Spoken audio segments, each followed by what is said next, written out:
What would happen if you were an ordinary office worker who died because of a sneeze, then reincarnated into another world and was granted powers by 3 gods?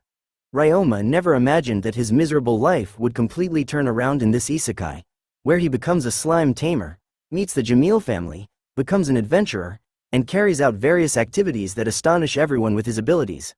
He assists in cleaning operations, manages town sanitation, and exposes corruption in local governance. He gains recognition for his magical skills and slime research. Ryoma collaborates with adventurers to solve problems like monster infestations and resource management. Welcome to Anaplus Recap. At the beginning of the story, we are introduced to an 11-year-old boy named Ryoma Takebayashi.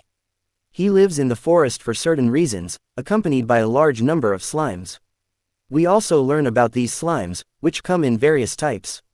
Some have even evolved into new forms, including the sticky slime that can produce a sticky liquid, the poison slime that can consume poisonous plants, the scavenger slime that can eat all kinds of leftover items or trash, the acid slime that can dissolve extremely hard materials using its acid, and the cleaner slime that only eats the grime from objects and can even eliminate unpleasant odors, something Ryoma uses in his underground room.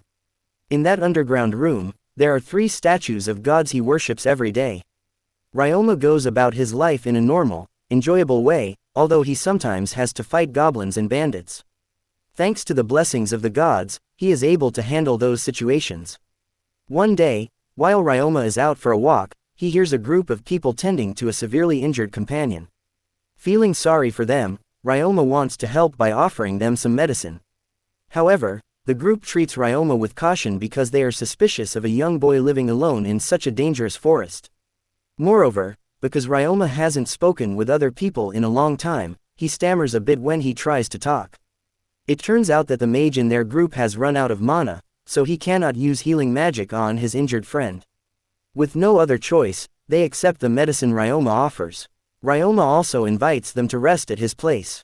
Unexpectedly, the medicine proves extremely effective, and their injured companion recovers somewhat, though he's still unconscious. In the end, they decide to accept Ryoma's offer to rest at his home. As they walk quite a distance, they are shocked by the slimes under Ryoma's command. Ryoma quickly assures them that the slimes are not enemies. They also wonder why such a young child would live alone in this dangerous forest.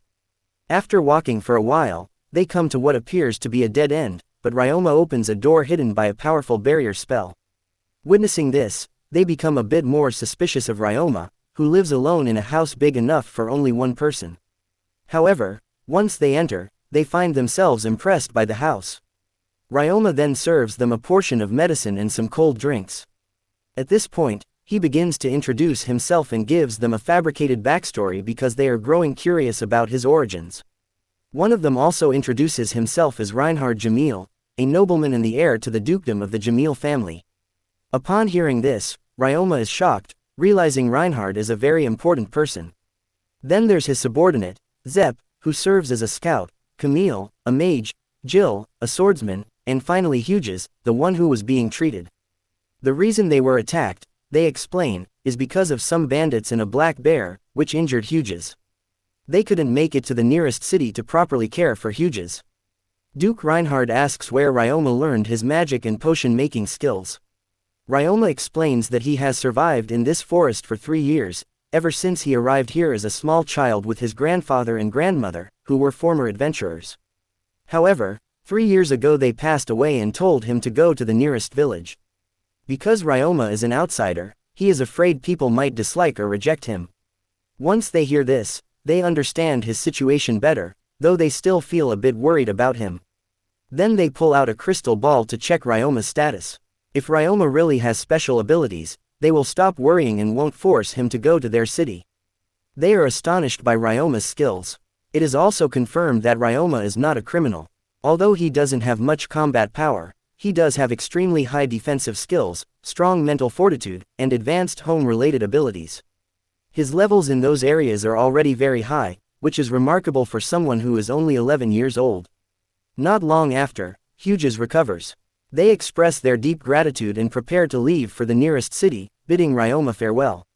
They promise they will come back to visit him. Ryoma, meanwhile, feels somewhat guilty because the story about his grandparents was only a fabrication. He can't reveal that he is actually someone reincarnated from a previous life. In his former life, Ryoma had always pushed himself to work overtime because he worked for a shady company. Eventually, he died from overwork. After that, he met three gods: the god of creation, Gain; the god of life, Kufo; and the goddess of love, Lulutia. The main cause of Ryoma's death was that he sneezed in his sleep, fell out of bed, ruptured a blood vessel, and died. In short, the gods decided to reincarnate him into their world in the body of an 8-year-old child. They also granted him magic powers drawn from Earth's mana, because even though the Earth contains mana, they themselves cannot utilize it. This mana would serve as Ryoma's initial source of power in that new world. Even when Ryoma goes to a church later, he can use the oracle skill to communicate with the gods. Thus, Ryoma was sent to another world in the body of a young boy. After waking up there, he was given books to study various ecosystems and different forms of magic by the god of taming. He learned to tame creatures using tamer magic. Oh, okay. Let's see. Calm your heart and feel the magic flowing from the soul. This is my magic!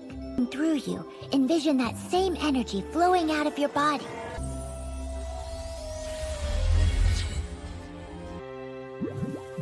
Ryoma decided to live in the forest, researching slimes in the abundant free time he had always longed for. As a result, his slimes have grown in number to the hundreds, having evolved to such a degree. Finally, Duke Reinhard Jamel's family returns. Everyone formally introduces themselves, and they are all astonished by the huge number of slimes that Ryoma has tamed. Ryoma then demonstrates how he can combine all his slimes into a single big slime, and afterward shrink it back using a special skill. Immediately, Duke Reinhard Jamel's wife asks if Ryoma has formed a contract with this big slime, since there is no previous record in history of anyone ever being able to conquer or form a contract with a big slime. Ryoma explains that a big slime is essentially a combined mass of hundreds of slimes. Therefore, contracting with one big slime all at once is practically impossible. Hearing that, they are shocked and amazed by Ryoma's explanation because it clarifies why no one has ever managed to tame a big slime directly. On top of that, Ryoma is also impressive for being able to form contracts with thousands of slimes at once. They then continue their conversation inside Ryoma's home, where Reinhard presents Ryoma with a valuable watch as a token of gratitude. Besides visiting Ryoma, their goal in coming to the forest is to find a slime that Reinhard's daughter, Eliaria Jamil, can tame. This is a family tradition of the Jamil dukedom, renowned as monster tamers, where a child's first significant act is to subjugate a monster. Here, Ryoma suggests a location where they might find many slimes, but Princess Eliaria is more interested in Ryoma's slimes that aren't documented in the books. Chief among them is the cleaner slime, which can clean any dirt clinging to humans or objects. Even the filthiest goblin rags come out perfectly clean, like brand new, thanks to this cleaner slime. You could say it functions almost like a washing machine. There's also the scavenger slime, which eats food scraps or trash and can turn them into fertilizer. Hearing all this, everyone is surprised and amazed by Ryoma's vast knowledge about slimes. To obtain a cleaner slime, what Princess Eliaria wants, requires water mixed with human sweat. Only in that way can a regular slime evolve into a cleaner slime. Hughes bluntly explains all of this in front of the women, earning himself a swift reward for his straightforwardness. Although it's a bit embarrassing, Princess Eliaria still wants to tame the slime on her own. In the end, she successfully forms a contract with a cleaner slime, delighted that she managed to tame her very first monster. After that, the Jamil family invites Ryoma to travel with them to the nearest city, Gimu. Ryoma isn't sure if he wants to leave the forest just yet, but after receiving some inspiring words from Princess Eliaria, he agrees to join the Jamil family on their journey. Everyone is happy with this decision. Ryoma, who doesn't know much about this world, is still somewhat confused by how impressed they are with his item box skill, since for an 11-year-old, that ability is considered extremely advanced. According to the Jamil family, they can even teach Ryoma magic if he wants. Ryoma feels truly blessed in his second life for having met such a kind-hearted family. After transferring all of his possessions, he offers his thanks to the statues of the gods, statues he crafted himself to express his gratitude, then prepares for his very first journey. Ryoma marvels at Sebas's high-level item box called Dimension Home, which can even store living creatures. Moreover, the Jamil family also learns that Ryoma can use every element of magic, including healing magic and alchemy, feats most people find difficult. Ryoma, a bit embarrassed, believes he's only doing ordinary things, unaware that people in this world see it as truly extraordinary. Several days pass as Ryoma's journey proceeds normally, with stops to rest each night. The next day, however, a heavy rain falls during their travels, and a sudden landslide blocks their path. It's a serious concern, especially since there are rumors of bandits in the area. Taking a detour would require 3 extra days. Therefore, Duke Reinhard uses earth magic to clear the way. Ryoma also offers to help, surprising them with the raincoats he made using the sticky slime's fluids. The Jamil party remarks that if sold in large quantities, these raincoats would likely be very profitable. Afterward, Ryoma sets up a rain barrier, again astonishing Reinhard's entourage. He further assists them using his create block earth-based magic to manage the landslide. Initially puzzled by Ryoma's plan, they become amazed by his brilliant idea once he demonstrates it. Just like this. Imagine casting magic on the rocks and dirt at the and rock. You should be able to do this too. You don't say. Let's test it. Working together with Ryoma's slimes, everyone manages to clear the landslide quickly. Grateful for Ryoma's help, they finally continue onward until they reach the city. They finally arrive at Gimu, the very first city Ryoma has visited since his arrival in this other world. Duke Reinhard Jamel's family has come here partly to investigate which mana mines should be shut down or allowed to continue operating, given that the risk level keeps increasing. Afterward, Ryoma and the others head to the church to register for official identification and to check Ryoma's status once again. At that moment, Ryoma is pulled into his subconscious, where he meets the 3 gods who originally transported him to this world. More steps and the baptism will be complete. Just sounds easy enough.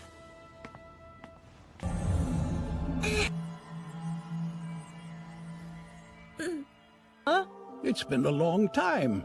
So great to see you again, though. It has been 3 years since their last meeting. During this reunion, Gain explains that slimes are his creations and that their evolution is theoretically limitless, depending on what they consume. Cleaner slimes and scavenger slimes, for example, evolved because of Ryoma's experimentation. However, it's rare for new species to appear since slimes tend to remain in the same environment for a very long time. Even if they do evolve, they become rare variants in this world of Sailfall. Then goddess Luludia mentions that, long ago, an earthling married someone from this world, and the nobles connected to Ryoma now are actually the descendants of that earthling. Princess Eliaria, who is heir to the Jamil household, carries the strongest bloodline from that ancient earthling. The human who first researched monster taming was similarly someone from Earth, a great lover of animals and monsters, who was sent here by the gods. The other gods also express growing interest in Ryoma for his remarkable achievements in this world and praise him for his mature outlook. Everything Ryoma does fascinates them more and more. After exchanging farewells, Ryoma's status is updated. It shows that he has gained numerous skills and even titles such as Conqueror of Misfortunes and Beloved of the Gods. While the general information is public, these private details remain hidden to protect his privacy. Once Ryoma returns to consciousness, Duke Reinhard advises him to keep his abilities a secret because, as a child with skills far above the norm, he could become a target for those who covet divine blessings. Registering at the guild and aiming for a higher rank is the best way to ensure his safety. Ryoma then learns of a typical drawback of having a massive mana capacity, difficulty controlling and learning magic. Currently, Ryoma's mana capacity is 198,000, whereas Princess Eliaria's is 200,000. Ryoma is surprised to discover that hers is even higher than his. Under normal circumstances, someone with this much mana faces major problems in magic control, yet Ryoma hasn't experienced any. On the other hand, Eliaria has been struggling to handle her power and feels frustrated that she can't control her magic as well as he can. Normally, someone who is over capacity must learn how to constrain their magic. Ryoma, however, took an entirely different route. He constantly played around with basic spells until he grasped how to control them. Ryoma offers to teach Princess Eliaria how to practice with simple magic, so she can manage her own abilities more effectively. Eliaria gladly accepts and looks forward to his help. They proceed to the Tamer Guild, intending to register both Ryoma and Eliaria. However, because Ryoma is known primarily as a slime tamer, ranking up through the Tamer Guild would be a challenge. The guild judges a tamer's strength based on the type of monsters they can control. To address this, they decide to register Ryoma as an adventurer so he can progress more easily. His abilities are, after all, quite remarkable. Ryoma takes the adventurer test under the watchful eye of the guild leader, Worgen. Much to everyone's surprise, he exceeds all expectations by showcasing unexpected techniques, even countering Worgen's attacks from blind spots. 5 of your arrows in single shot. Got it. If I'm...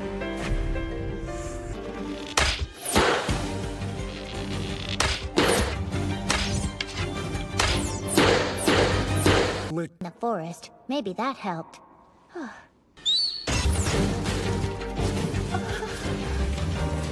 There! 4 targets at once?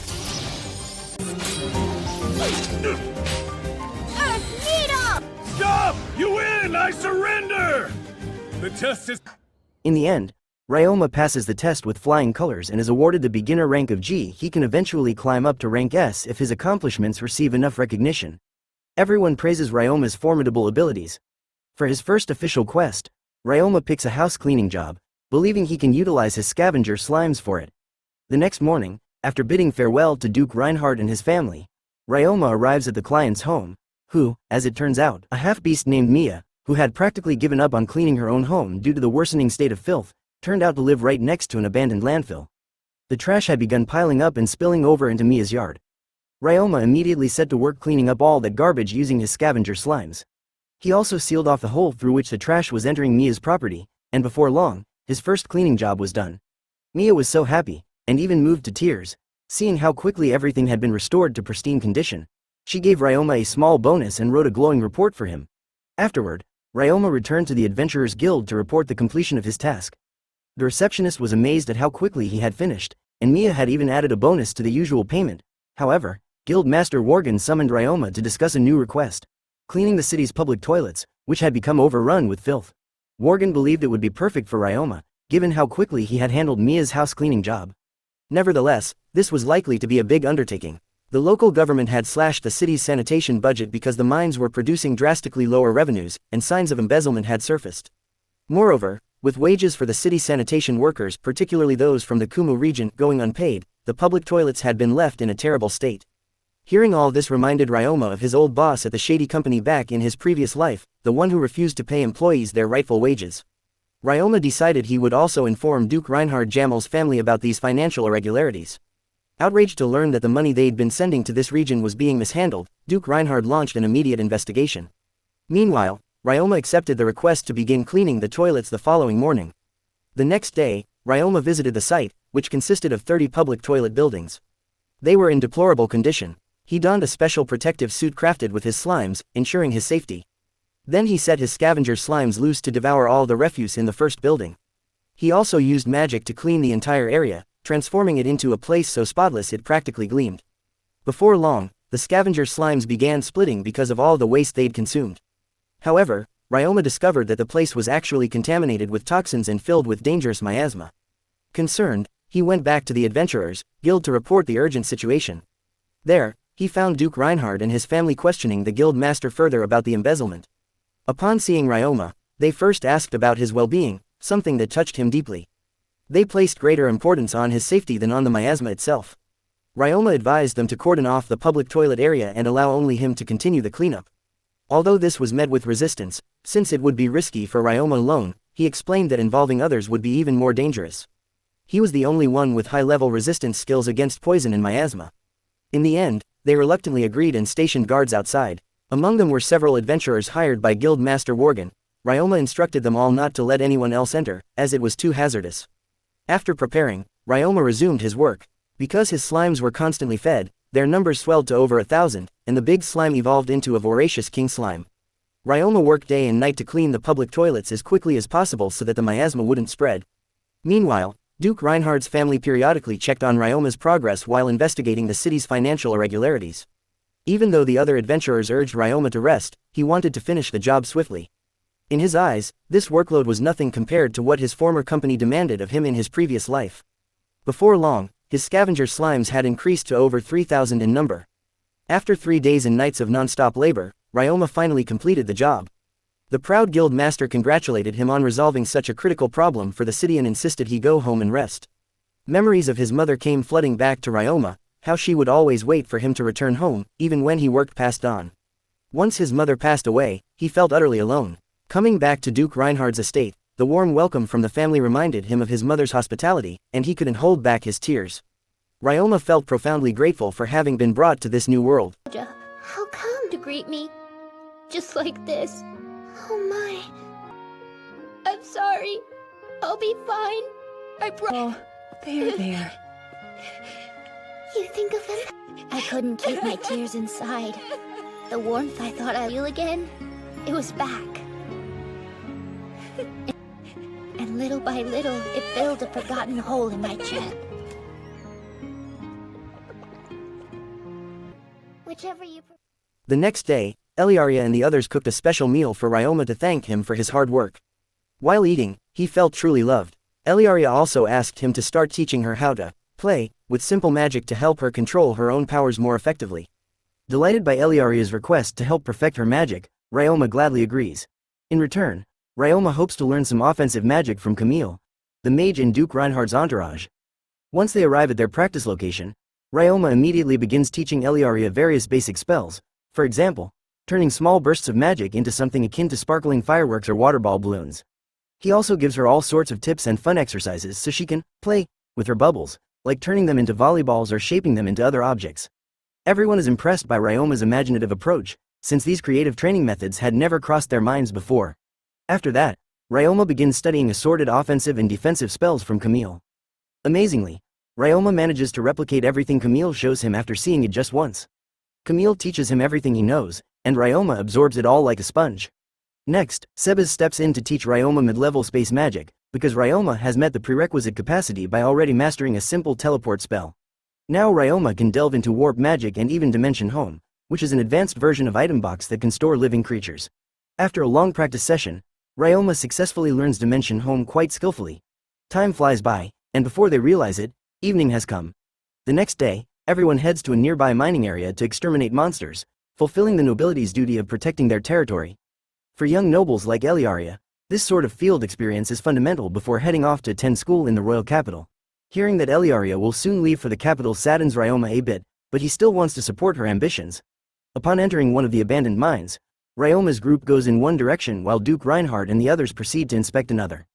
Deeper inside, they encounter giant grasshopper-like creatures known as Kev mantises, which breed rapidly and appear in large numbers. Eliaria attacks first. Although her initial aim is off, she does manage to defeat a Kev mantis on her own. Ryoma and the others praise her for landing a solid hit in the end. See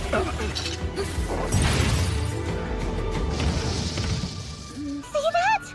Although you're activating your magic fast enough, Okay, I'll do my best.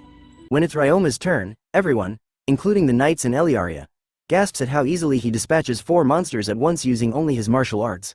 Then, unexpectedly, they spot a metal slime lurking about.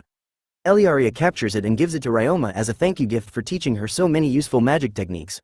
Once their expedition is over, the two groups reconvene and share reports on the monsters they found, mainly swarms of large grasshoppers and some bats.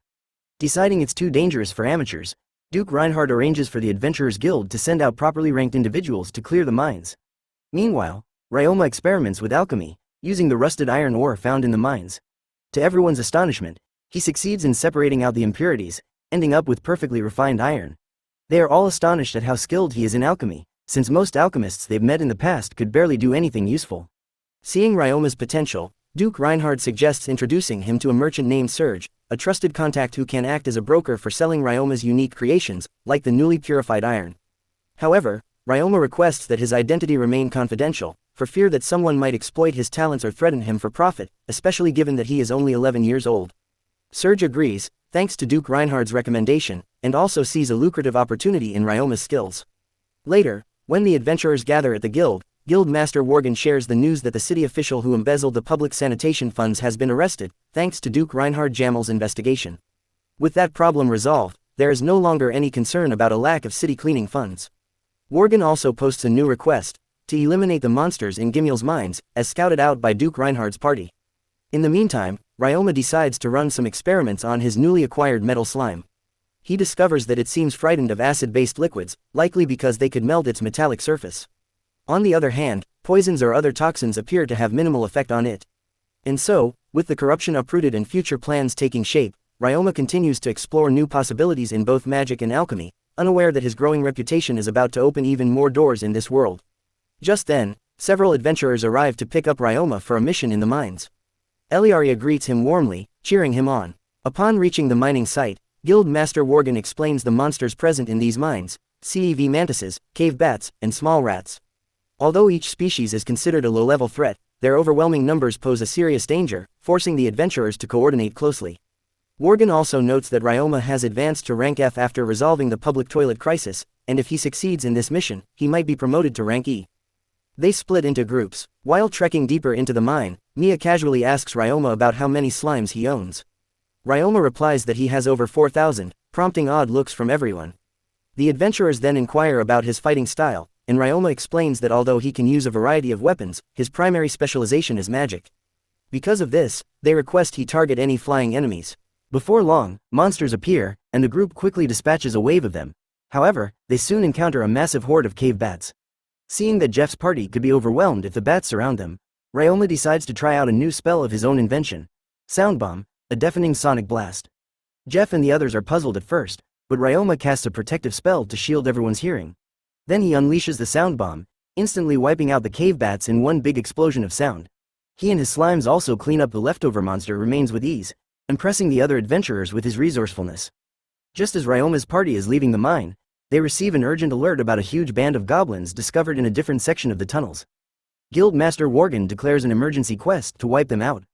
If left unchecked, goblins reproduce rapidly, so the adventurers immediately spread out to block all possible escape routes.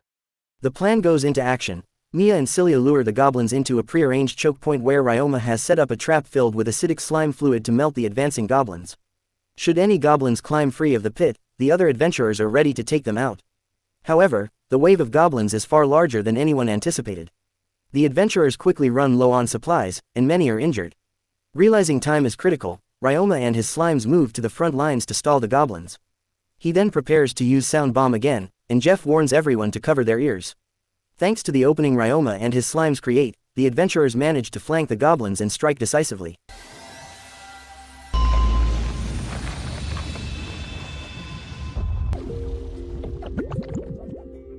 Alright, everybody, we're made up!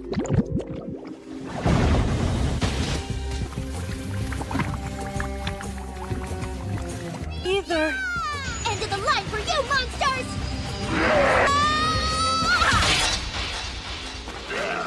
Back! Everyone follow Ryoma's Additionally, lead! Ryoma's slimes provide fresh arrows for the ranged fighters, a huge help to those running low on ammunition. In the end, they defeat every last goblin, later counting well over 2,000 corpses, which Ryoma's slimes then digest. But just when they think the battle is finally over, the goblin commander and several hobgoblins appear. Even so, Ryoma's abilities prove more than enough to defeat them. So he acts as the goblins come. Those things are hobgoblins, right?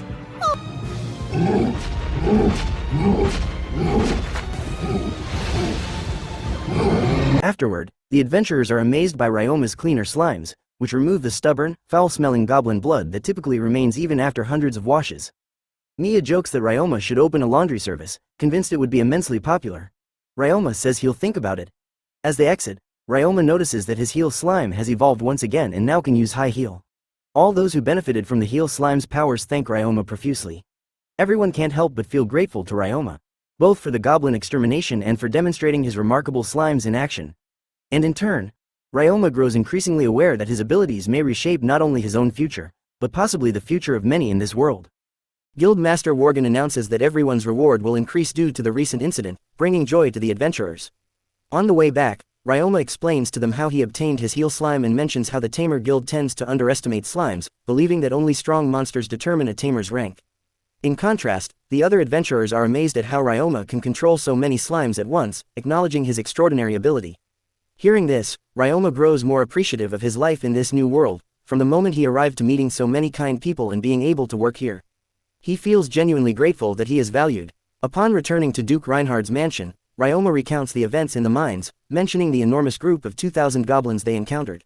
He also tells them he intends to start living independently, partly because he doesn't want to keep relying on the Jamil family's kindness. Additionally, he feels he has been blessed with so much that he worries about becoming complacent.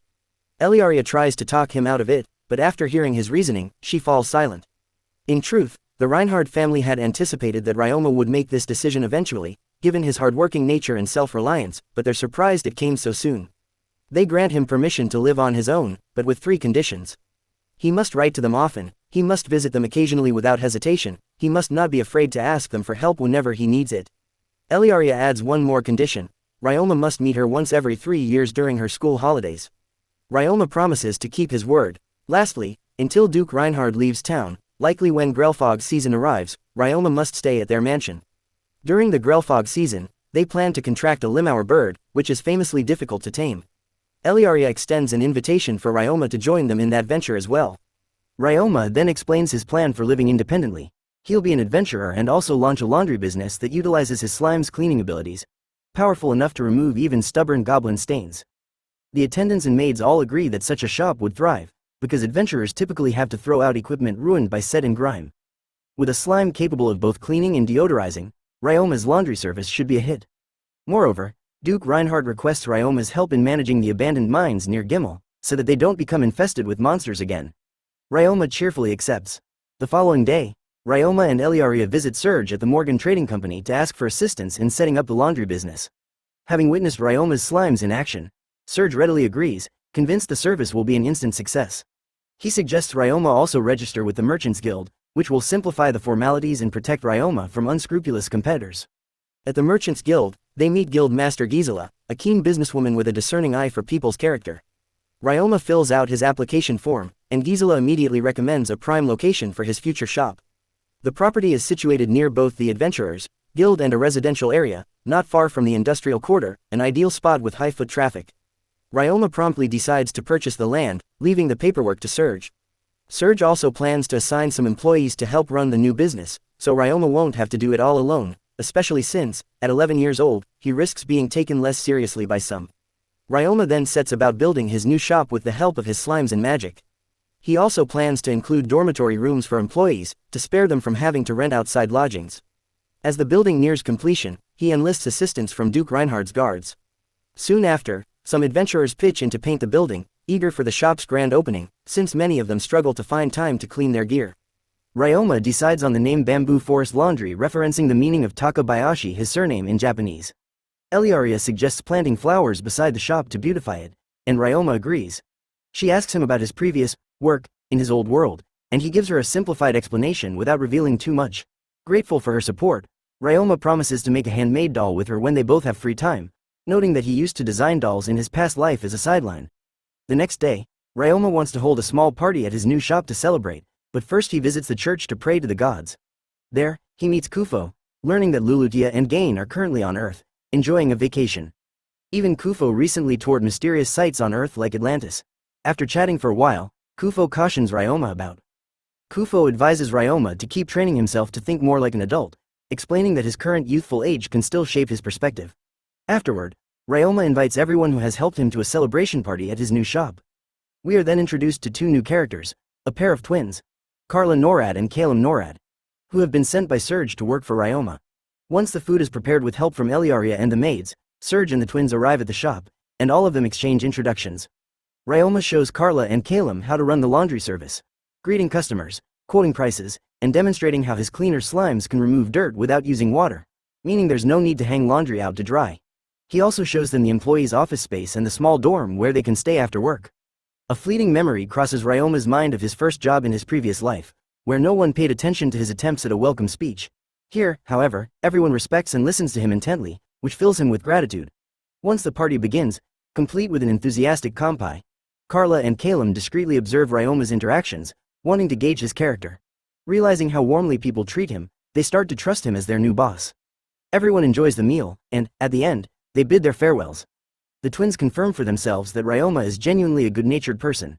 A brief misunderstanding occurs when Carla and Calum assume that Ryoma might be a noble. He clarifies he's simply an acquaintance of the Jamil family, not a noble himself.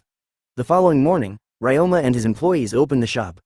Feeling slightly anxious that no one might come, Ryoma decides to head to the Adventurers Guild to announce the store's opening, leaving Carla and Calum to mind the shop. Meanwhile, Eliaria heads out with one of the maids for a magic training session. Upon arriving at the guild, Ryoma discovers that Mia and the other adventurers have already spread word about Bamboo Forest Laundry. He is deeply thankful for their promotional help. He then takes a short quest to gather Oba's plants, as well as visits the mines again to ensure there are no new threats. Finding no problems, he returns to the guild to report his quest completion, and then heads back to the shop.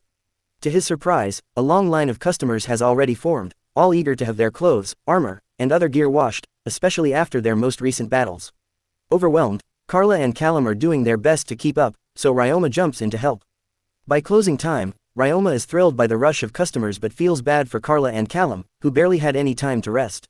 Recalling his past life's black company experience, he makes it clear he wants to avoid overworking his employees. He resolves to hire more staff so they can rotate shifts and rest properly. Ryoma then stops by the Merchants Guild again to speak with Guild Master Gisela via Surge about recruiting additional employees. Later that evening, he reports to the Jamil family about how busy his new laundry business has become. Delighted by Ryoma's success, they discuss future plans.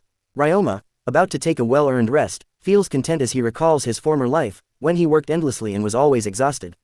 Now, in this world, he can finally rest peacefully after a hard day's work. The following days pass smoothly, business thrives, and more customers flock to the laundry shop. Before long, Ryoma meets with several potential employees arranged by the Merchants Guild Master. However, most of them doubt Ryoma's credibility due to his young age and his reliance on slimes. In the end, only two choose to stay for an interview, a father and daughter named Faye and Liling.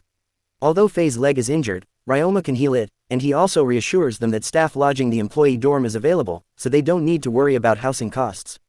Both Faye and Liling are delighted by these accommodations. However, Ryoma soon notices that Faye's staff and Liling's hairpin are actually weapons. Curious, he asks them about it, and both appear shocked that Ryoma figured it out. They reveal they are former assassins from a nation that lost a recent war, and they have since retired from that life. Despite this revelation, Ryoma hires them, requesting that they keep watch over the shop in case any trouble arises, given their combat experience. Once they arrive at the shop, Faye and Liling jump in right away, helping Carla and Calum who have been struggling to handle the ever-growing number of customers. With Faye and Liling's help, the shop staff manage to rush more effectively. Later, Ryoma takes Faye aside to heal his wounded leg with the heal slime, which successfully restores Faye's mobility. Overjoyed, Faye and Liling thank Ryoma for not only giving them a job but also taking care of Faye's injury. They are even more delighted upon seeing the dorm rooms where they will be staying. Returning to the front of the shop, Carla informs Ryoma that sales are higher than ever.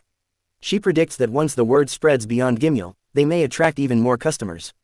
Some suggest Ryoma open a second shop in another city, but he prefers to solidify this one success first and avoid expanding too hastily. Ryoma also instructs Carla and Callum to increase Faye and Liling's wages, given their military experience and security role. The next day, Eliaria sends Ryoma off with renewed encouragement. Upon arriving at the shop, Ryoma finds a crowd waiting from early morning, par for the course now. Once the shop closes, they tally the day's earnings and discover that revenue has nearly doubled. Recognizing how demanding this pace has become, Ryoma decides he must recruit even more staff, including a cook to handle employee meals. His workers are relieved that he's prioritizing their well-being, and Ryoma admits he doesn't want to repeat the work abuses he suffered in his previous life. After consulting the Merchants Guild Master again with Sergei's help, Ryoma is introduced to 4 new employees: Vina, Maria, and Jane, 3 individuals from rural areas near Gimu. Selma, a seasoned cook formerly employed at an inn in a neighboring city. Ryoma happily hires them, confident that having more staff will enable proper shift rotations and ensure everyone gets enough rest, plus regular, nutritious meals. Duke Reinhardt's family is delighted by the laundry business's continued growth, while Ryoma discusses various next steps with Serge. Serge suggests that Ryoma produce more raincoats in preparation for the upcoming Grellfog season, as adventurers often travel to lakes and get drenched, and rain gear would sell extremely well. Meanwhile, Eliaria, who is currently with Ryoma, notices that one of his slimes is eating iron powder. Ryoma explains that he is running an experiment to see if this will trigger a new slime evolution. They head to the mine together because Eliaria wants to practice her violin, hoping to form a contract with the lemur birds, which will only bond with a musician whose performance pleases them. While Eliaria's beautiful music fills the air, Ryoma begins crafting raincoats, assisted by his slimes. During a break, Ryoma, who promised to make a doll, shows off his handicraft skills to Eliaria. Go create block, break rock!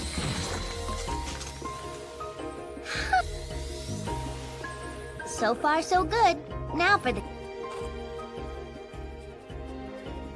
What do you... It's just like me! I can't describe how wonderful this is! My mini-me! Once they return home, Eliaria is delighted to discover numerous dolls Ryoma has sculpted, and Duke Reinhardt's family also admires the detailed workmanship. They plan to send these dolls with Eliaria when she goes off to school in the royal capital, so she won't feel lonely. At her request, Ryoma even creates a doll of himself so that she can remember him. The next day, Ryoma heads back to his shop. Because of all his reliable new employees, he can leave the day-to-day work to them and focus on creating more raincoats while honing his skills with his slimes. Exercise of my own. You ready? Let's go! Oh, I see. Physical...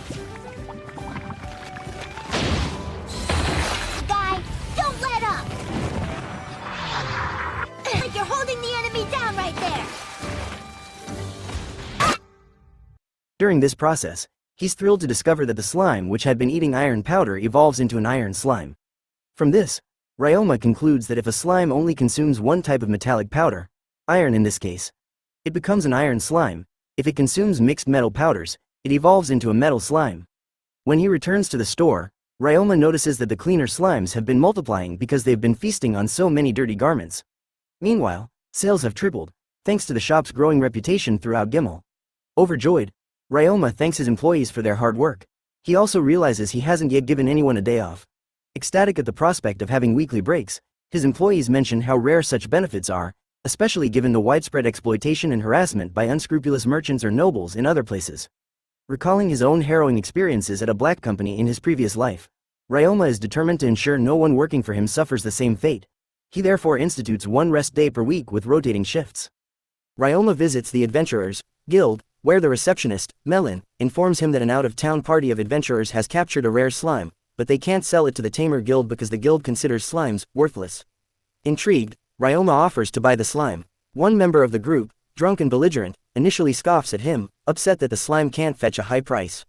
Their leader, Shin, apologizes for his companion's behavior. Ryoma explains that he collects rare slimes for research.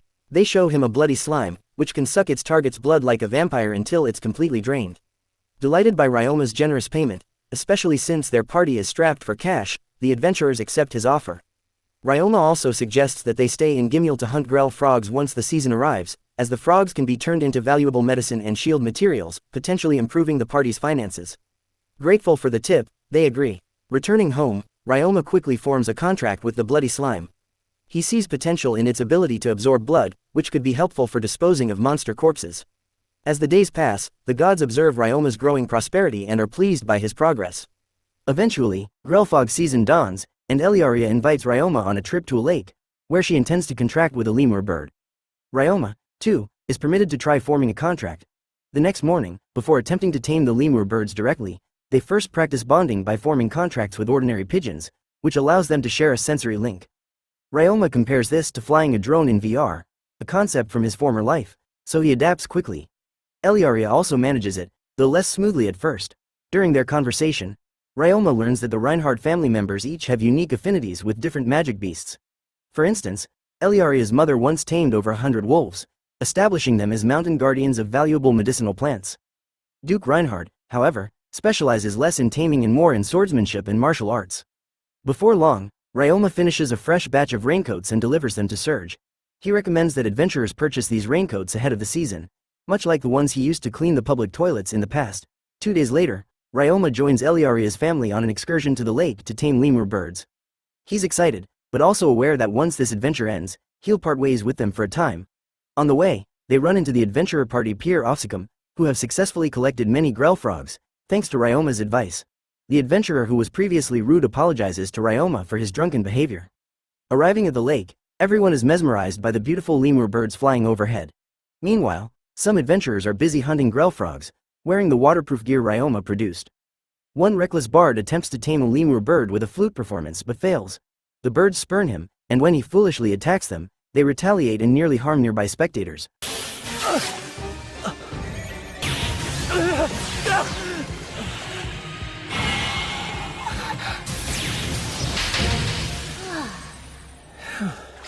Thanks for this. One of the rare birds unleashes a bizarre, painful screech. Everyone except Ryoma reels in agony. His strong mental resistance protects him, allowing him to quickly neutralize the sound with silent magic. Unfortunately, the startled birds flee. Thankfully, no one is seriously hurt. Hearing that Ryoma wasn't affected by the screech surprises everyone, but it makes sense once they learn about his high mental resistance. The bird that emitted the shriek is said to be an extremely rare variant, appearing only once every 10 years or so. Regrettably, they have to wait for it to return. In the meantime, Ryoma's employees go about their usual routines at Bamboo Forest Laundry, serving customers until closing each day. Eliaria, however, grows frustrated by how long the lemur birds remain absent. As the sun begins to set, she fears they'll never come back. Ryoma and Eliaria's mother encourage her not to give up. Hughes, one of the guards, suggests something embarrassing to lighten the mood, like having Ryoma hug and kiss Eliaria, much to Ryoma's and Duke Reinhardt's dismay. Just then, the lemur birds reappear, and everyone rejoices. Eliaria wastes no time, playing her music again to attract them. She successfully forms a contract with several birds. It's then Ryoma's turn. He pulls out a guitar, unfamiliar in this world, and performs a calming tune. The melody charms not only the audience but also a large number of lemur birds, including the nightmare lemur bird that had caused the earlier commotion. In the end, both Ryoma and Eliaria secure contracts with rare lemur bird variants. Eliaria's is a phantom lemur bird, capable of light-based magic. In celebration, everyone throws a grand party, which also becomes a farewell gathering for Eliaria, who must depart for the royal capital to begin her noble education at age 12. Feeling down about leaving, Eliaria confides that she's never had many friends, partly due to her noble status and powerful magic. She recalls a childhood accident involving another noble child, which caused ugly rumors to spread about her. Ryoma comforts her, assuring her he isn't afraid of her magic at all. Overjoyed, Eliaria gives him a valuable magic ruby, a keepsake from her mother, as a lucky charm that he will eventually return. She believes it symbolizes their promise to meet again before long. In exchange, Ryoma gives Eliaria 2 of his slimes, hoping they will help her in his absence. The day of departure arrives. Having trained diligently in Gimu, Ryoma expresses heartfelt gratitude to the Reinhardt family for all their support. Without them, his life wouldn't have turned out so well. Eliaria notes that Ryoma still addresses her too formally, so she asks him to drop the honorific and simply call her Eliaria. She also reminds him of their vow to exchange letters regularly and meet again 3 years and then 6 years from now. Eliaria herself plans to study hard so she can demonstrate her progress to him in the future. Despite the mutual sadness, they decide to move forward, believing the next time they meet will be even brighter for them both. And that is how the first chapter of Ryoma's tranquil, slow life story wraps up, an 11-year-old boy who sees himself as ordinary yet has incredible, almost unfathomable abilities, courtesy of the gods, many blessings. The anime's relaxed pace makes it perfect for casual viewing, as we watch Ryoma further develop both his laundry business and his adventuring skills. Don't forget to like and subscribe for more intriguing content. Until next time, see you.